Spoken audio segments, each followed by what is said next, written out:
Salut à toutes et à tous, j'espère que vous allez tous très bien et que vous êtes en train de passer une excellente journée. Comme vous avez pu le voir dans le titre de la vidéo, aujourd'hui on va principalement parler de Julien Tanti.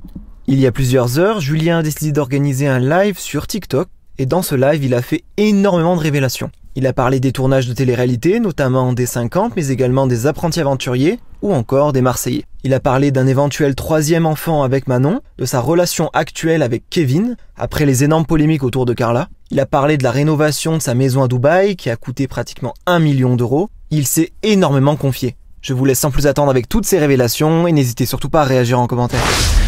Ils peuvent venir, des journalistes, te soumettre une idée à l'oreille, mais ils vont pas te dire tu dois faire ça, tu dois dire ça. Ils vont te soumettre une idée. Par exemple, le journaliste, il est là, bon, ben, il a suivi la même histoire depuis 4 heures. D'un coup, il lui vient peut-être une idée. Il peut venir te dire, voilà, bon, ben, tu as pensé peut-être à lui dire ça? C'est tout. Point barre. Rien n'est scénarisé. Tout ce que les gens ils le font avec leur cœur. Allez, une autre question. Épingle, fraté. Ah, j'ai un modo, il gère. Hein. Il m'épingle les questions et tout, j'adore. Vous savez qui est le lion? Alors, très bonne question. Je n'ai jamais eu confirmation de ce que je pense. Ok? Donc, c'est vraiment moi qui pense ça. Donc, je pense que le lion dans les 50, en fait, c'est juste des personnes qui sont payées à mettre des costumes, tu vois. Donc, genre, voilà, les lapins, tout ça, nanana, c'est des personnes lambda, des mecs qui bossent dans des boîtes de prod, voilà, on leur met le costume, ils sont payés pour avoir les costumes et pour jouer ce rôle derrière le costume. Je pense qu'il n'y a personne de connu derrière ce lion et c'est pour ça qu'on ne le voit pas, parce que sinon, tu ne peux pas payer quelqu'un et pas le montrer. Enfin, tu vois ce que je veux te dire?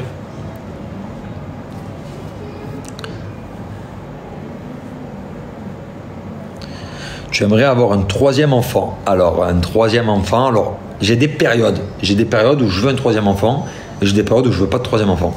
Et avec Manon, on n'est jamais dans la même période. Parce qu'elle, c'est pareil. Et à chaque fois que moi je suis chaud, elle est pas chaude. Et dès qu'elle est chaude, moi je suis pas chaud. Voilà.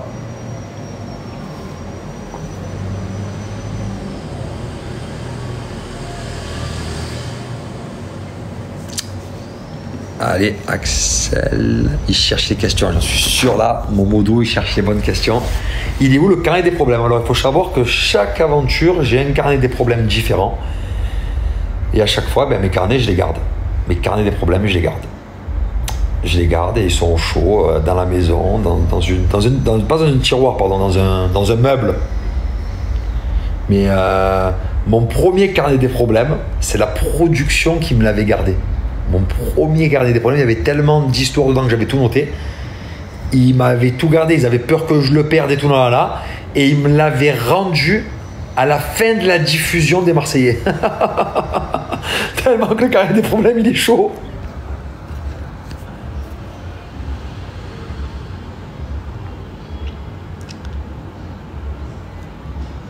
Ça te manque les Marseillais? Ça me manque grave les Marseillais, les gars, je vous jure. C'était un vrai kiff, les Marseillais. J'ai besoin vraiment de te parler. Écoute-moi, toi. Attends, parce que je suis en live. Je sais, coupe 5 minutes. Écoute-moi. Hein? C'est vraiment très très important. Bon, les fratés. Alors, je réponds juste à cette question, fraté, j'arrive, d'accord? Julien, c'est important. Regarde, je sors même pas ce soir. J'arrive. Les fratés, alors bougez pas. J'ai Maëva là, elle est en folie. Je sais pas ce qu'elle a, elle est énervée depuis tout à l'heure. Donc, oui, des Marseillais, ça me manque énormément. C'était vraiment une ambiance de fou, c'était un régal, mais le problème c'est que voilà, au fur et à mesure des années, c'est de plus en plus compliqué de partir avec la famille, avec les enfants. Tu sais, quand tu as des enfants, tu as des responsabilités, tu peux pas non plus faire tout et n'importe quoi, tu peux pas les laisser comme ça, partir, revenir, c'est une vraie organisation. Donc malheureusement, je pense que les Marseillais, ça a un peu freiné par rapport à toutes ces obligations et ce qui est la vie, tu vois, la vie c'est quand même, quand tu as un enfant, tu peux plus partir en tournage 6 mois dans l'année, enfin, tu es obligé de rester là. Là, par exemple, je fais un live, mais mes enfants, ils sont là, pas loin, à côté, ils jouent. Tac, s'il y a un problème, clac, je coupe, je suis avec eux. Et donc, c'est pour ça que les tournages, voilà, c'est un peu plus compliqué. Ton meilleur tournage, c'était quel pays et pourquoi?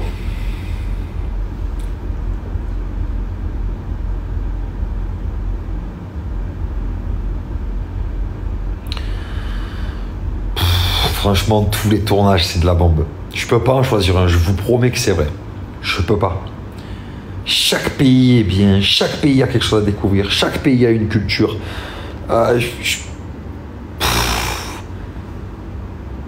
Même si je peux donner un choix, je peux en dire un autre parce que je vais toujours avoir quelque chose à contredire. C'est trop dur comme question, je peux pas y répondre. Tous les tournages des fratés que j'ai fait, c'est de la bombe. Tous les tournages des Marseillais, c'était le top.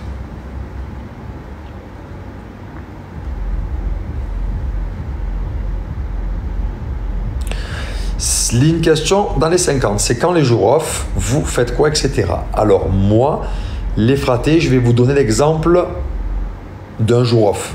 Ok. Donc le premier dimanche, j'ai mes enfants qui sont venus me voir avec leurs grands-parents.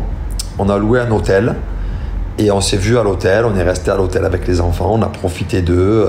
Donc en fait, le samedi soir, on a quitté le château.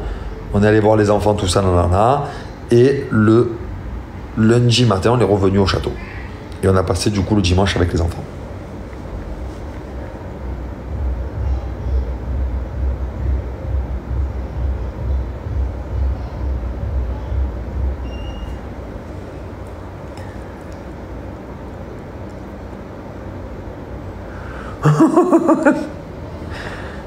J'en peux plus de cette maison. J'en peux plus de cette maison, les gars. Vous savez que cette maison, je vais vous expliquer un truc. Donc à la base, je veux pas faire les travaux. Après, on se lance dans les travaux, tout ça. Manon, elle m'annonce 300 000 € de travaux. Je lui dis, mais tu n'as pas conscience, c'est le prix d'une maison. Les gars, vous n'êtes même pas prêts. Je suis à plus d'1 million d'euros de travaux dedans. C'est bon ou pas? On a tout fait. En fait, au plus tu fais de choses, au plus tu peux la vendre plus cher, au plus tu fais une plus-value. En fait, c'est un investissement. Tu vois, une maison, c'est un investissement. Et donc, du coup, ben voilà, on s'est complètement full lâché. C'est pour ça que ça prend beaucoup de temps. On est à un bar, frère. Voilà, c'est bon ou pas? Et je te dis pas le prix de la maison. Donc, en gros, il y a beaucoup d'économies dans cette maison. Mais c'est pas grave. Franchement, c'est mieux que ça soit dans une maison. C'est mieux que ça soit dans l'immobilier. C'est là, c'est posé, pépère, c'est du tracas, et voilà. Tu vas refaire de la télé? Yes, obligé. Ben oui, je refais de la télé, c'est mon métier. Je suis pas prêt d'arrêter. Tu te laisses pousser les cheveux.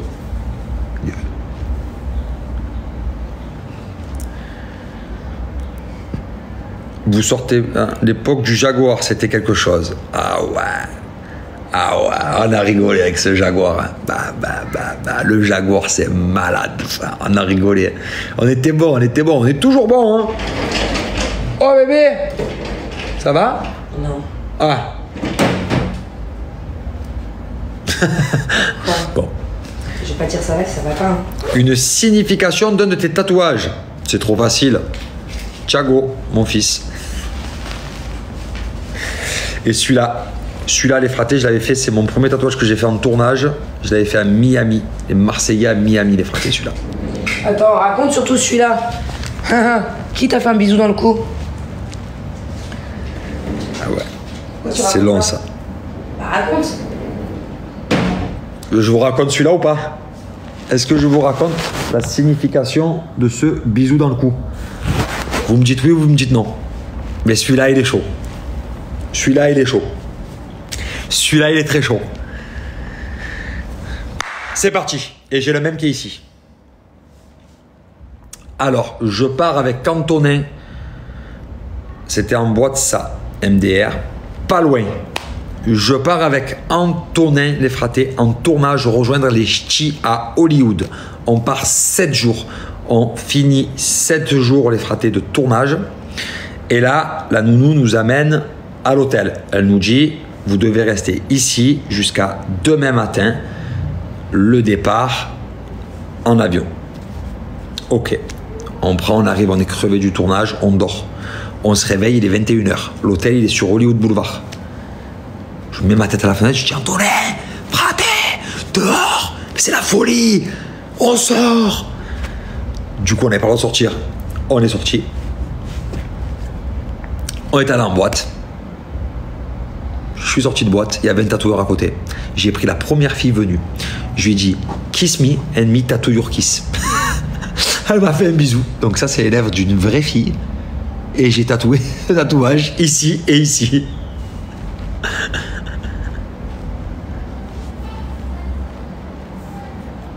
Bon, on est 5000 là-haut. Vous êtes bouillant. Est-ce que tu aimerais vivre à Bali? Non, franchement, je vous dis la vérité, les fratés, moi, pour moi, je vis à Dubaï, je kiffe Dubaï. Bali, c'est très très bien, attention, c'est vraiment le top. Mais moi, vraiment, Dubaï, je me sens trop bien. Je suis vraiment heureux dans cette vie, je suis heureux dans cette ville. Mes enfants sont bien, ma famille est bien, les gens là-bas sont bien, je suis bien. Je peux pas vous dire mieux.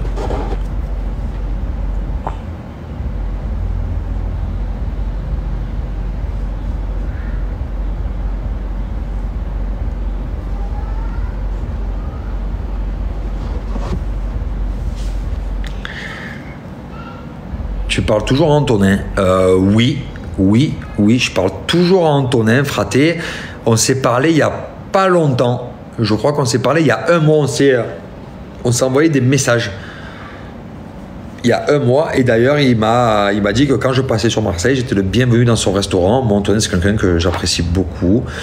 Et que voilà, j'ai aucun souci avec lui. Et d'ailleurs, la prochaine fois que je suis à Marseille, je vais passer à son resto parce que ça a l'air délicieux. Il y a tout le monde qui en dit que du bien. Voilà. Donc, je pense que mon prochain détour sur Marseille, j'irai dans son resto.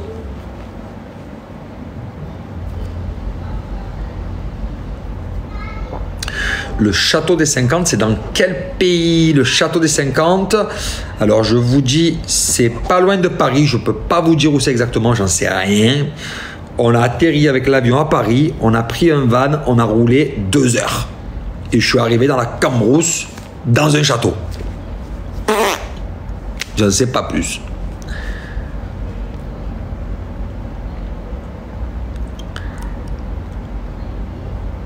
J'aimerais pas faire ta propre télé-réalité. J'ai beaucoup d'idées. Vous savez, moi j'ai un ordinateur où dessus j'écris toutes mes idées. J'ai un ordinateur à idées. J'ai écrit beaucoup de scénarios de séries. J'ai écrit un film avec les dialogues. C'est très très dur. Quand j'écris un film, le plus dur c'est les dialogues. J'ai écrit des idées de télé développées. Des idées de télé à développer. Ouais. J'ai fait... Je bosse, mais pour l'instant, j'ai 35 ans, les gars. Je vous jure, je suis tarpin jeune pour ce milieu-là. J'ai encore, allez, 5-6 ans devant moi, minimum. Après, on passera à la deuxième.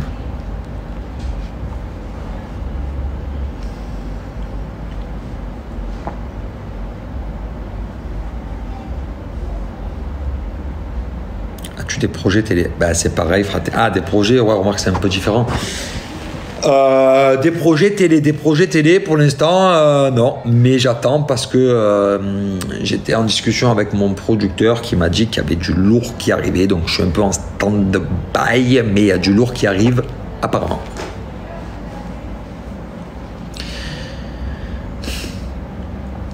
Mais je comprends pas, j'étais 39 hebdomadaires et je suis passé 40 hebdomadaires. Pourquoi je monte, après je descends? C'est un truc de fou. On s'en sort jamais.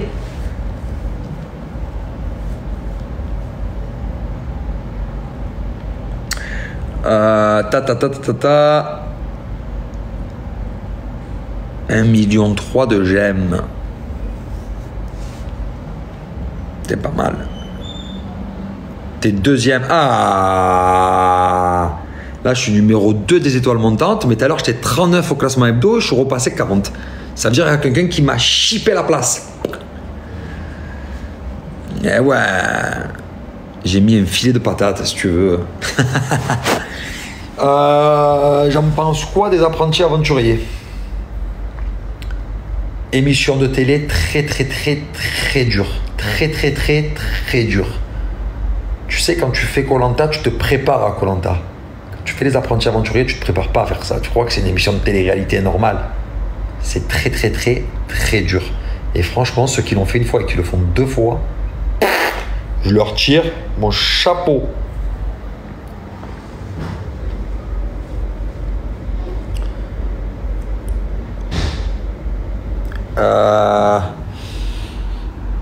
bougez pas.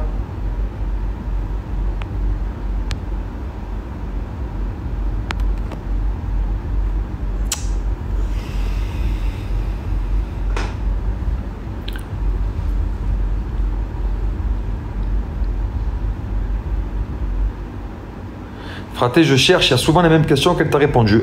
Eh ben ok mon fraté Axel, écoute, on s'est fait un bon live les copains, j'ai répondu à vos bonnes questions. Voilà, on a passé un bon petit moment.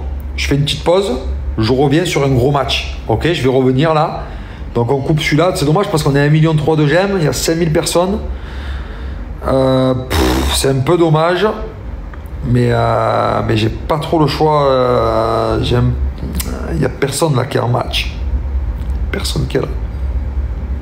Tu parles toujours à Benji. Oui, je parle toujours à Benji, bien sûr. Et d'ailleurs, on s'est vu avant que j'arrive à Bali. Là. On s'est vu il y a quoi, il y a 10 jours. Il y avait un événement sur Dubaï, il était là. Benji aussi, hein, quelqu'un de confiance, quelqu'un de qui j'ai toujours apprécié la compagnie. Voilà. Donc c'est toujours mon pote. Axel, Paga, Greg, ils vont venir aussi sur TikTok. Je sais pas du tout. J'ai eu Greg tout à l'heure au téléphone qui doit venir me voir à Dubaï. Et à Dubaï, il m'a dit tu m'expliqueras tout, nanana. Et c'est possible qu'il se chauffe et qu'il vienne aussi. Tu vois. Donc voilà, il y a Bébé qui va venir me voir à Dubaï là, bientôt. Et Paga, je sais pas. Paga, je sais pas du tout. Ça fait un petit moment là que je l'ai pas eu au téléphone. Voilà, je sais que Paga, c'est quelqu'un de très occupé. En plus, c'est un nouveau papa. Donc, c'est vrai que c'est très dur hein, au début quand il y a un enfant, un nouveau-né, tout ça. C'est pas facile. Hein. Les gens te demandent si tu parles encore à Kevin. Ça, c'est vraiment une question que les gens, ça les travaille, hein, cette question. Alors moi, il faut savoir que Kevin, je lui parle. Clairement, on se parle, on s'envoie souvent des messages, on est en contact. Voilà, il a changé de vie et du coup, moi, j'ai jamais eu en vrai un problème avec Kevin. C'est vrai que, voilà, pour défendre un petit peu la cause des histoires, il s'était mis à dos Manon, tout ça, nanana. Et après, voilà, c'est vrai que quand tu es marié à quelqu'un, tu te dois, corps et âme, de défendre la personne. Et c'est un peu ce qu'il a fait. Et aujourd'hui, voilà, il a changé sa vie. Il a refait un petit peu sa vie, tout ça. Et du coup, on se reparle pas mal, ouais. Du coup, voilà. Mes origines, italien, sicilien, napolitain, corse.